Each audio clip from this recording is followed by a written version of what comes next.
بار بار گناہ کی عادت ہو جانے سے سالک یعنی دین بھر چلنے کی فکر کے شب و روز اس قدر تلخ ہو جاتے ہیں کہ اس کو اپنی زندگی سے بھی نفرت ہو جاتی ہے.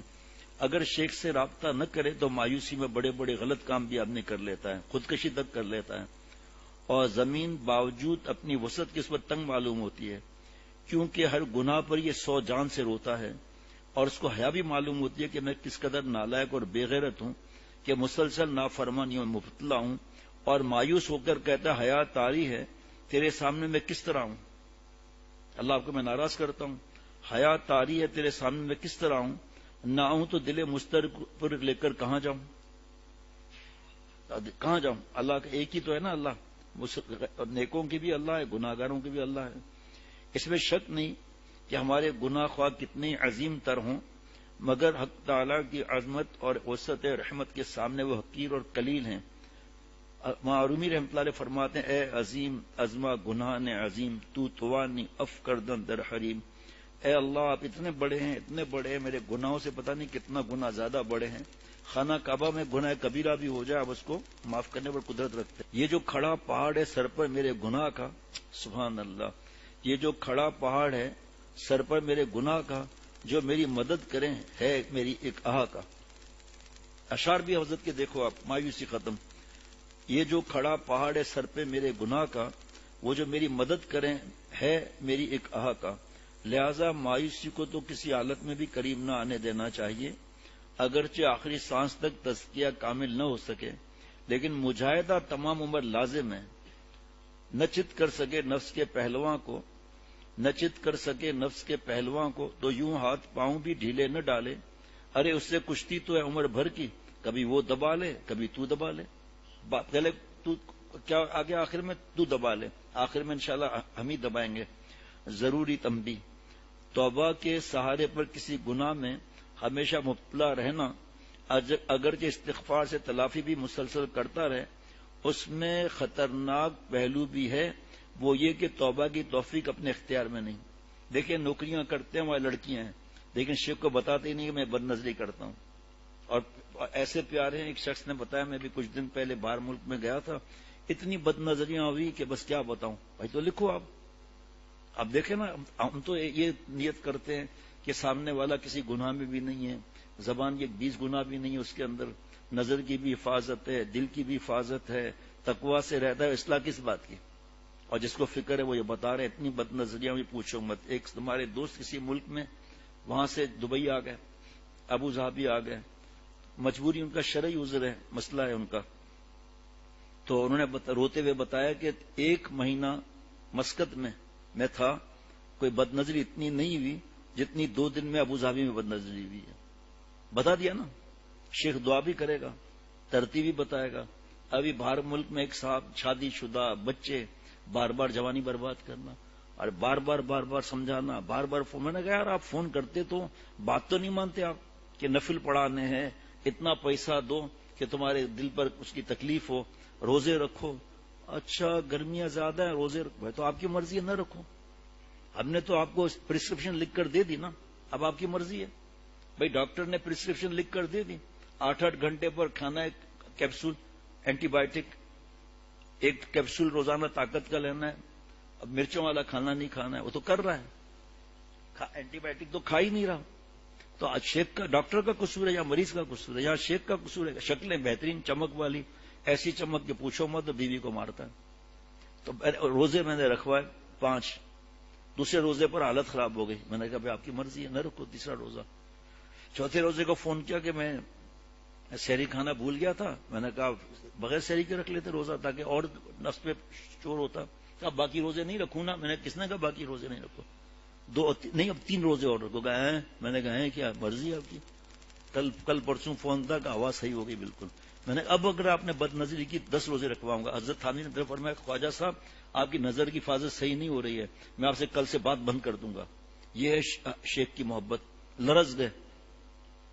کیسا علاج فرمایا. یہ ان کے لیے جو جان فدا کرنے والے ہوتے ہیں اللہ پر، تو شیخ بھی تو رہبر ہے ان کے لیے. حضرت فرماتے تھے تھانوی رحمۃ اللہ علیہ، ایک تم شیخ کی محبت اللہ سے مانگ لو. اللہم انی اسألک حبک وحب من یحبک والعمل الذی یبلغنی حبک. حدیث پاک. اے اللہ میں آپ کی محبت کا سوال کرتا ہوں، بتائیے آپ صلی اللہ علیہ وسلم کی محبت تھی یا نہیں تھی؟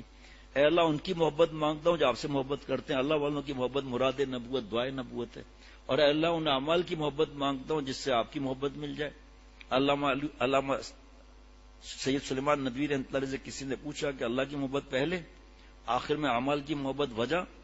فرمایا کہ اللہ والی کی محبت جو ہے نا، یہ دونوں میں غم کا کام کر دیتی ہے، آپس میں ملا دیتی ہے، لیکن شیخ کی محبت ایسے تو سب کو محبت ہے، عظمت والی محبت، بے وصولی کر نہیں سکتا وہ، اس لیے پھر دن بدن ترتیب۔ اب دیکھیے نا حضرت مجذوب رحمۃ اللہ نے کیا حضرت تھانی میں فرمایا کہ خواجہ صاحب آپ نظر کی حفاظت صحیح نہیں کرتے، کل سے میں آپ سے بات نہیں کروں گا۔